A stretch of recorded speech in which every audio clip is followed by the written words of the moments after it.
I'm going to show you a real quick trick I picked up. So here's what you're going to do. Let's say you're making a thumbnail. You're going to jump into Canva, you're going to choose your YouTube thumbnail like this. It's going to load this up for you. And let's say you have an image. I'm going to be using this image today. See, this is a super busy image.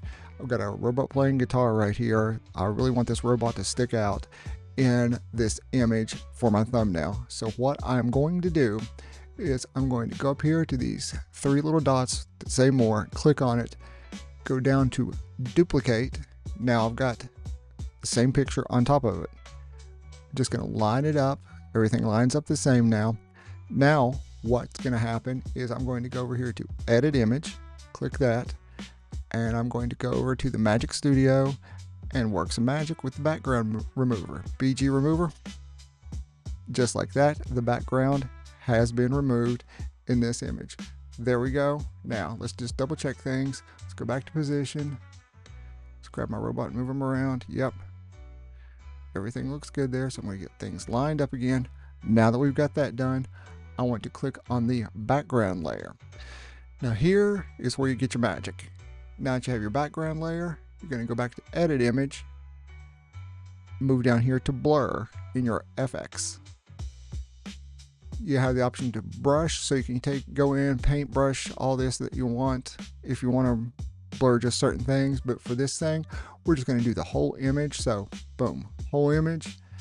I like the intensity at least around 20 or so to dial in something, because it is a very, very busy background. We may even go a little bit more. Let's go 35 for this. I know that's super blurry, but bear with me. You'll see the results. After you finish this, just go backwards on the blur, hit this up here, take it back. Now our guy is sticking out like a proverbial sore thumb. Look at that.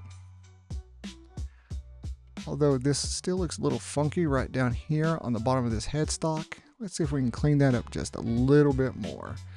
So let's go to position, get him selected, edit image, background remover.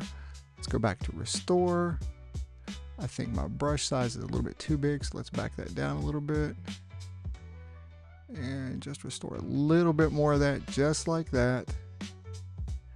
And if I'm being honest, I could probably tweak that out just a little bit. So, and this is nitpicky. I mean, I want it to get that out of there. Oh. There we go. Just a little bit of tweaking, a little bit of editing. Back it up. There we go. Okay. Now what I would do is pop in some text. Let's do a... Well, yeah, that's way too big.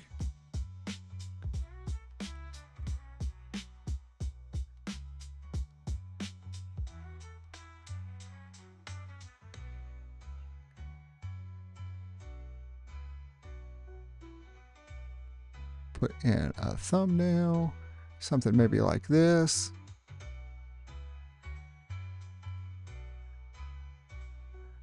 Make sure it sticks out so your audience knows what's going on. And then you've got the blurred out background. You got your robot in the foreground. I like to do this with my images. There we go. You can still read what it says. Your robot's still there. A quick and easy way to blur your backgrounds, get your subject into the foreground, and make a eye-catching thumbnail. That's all I got for this video.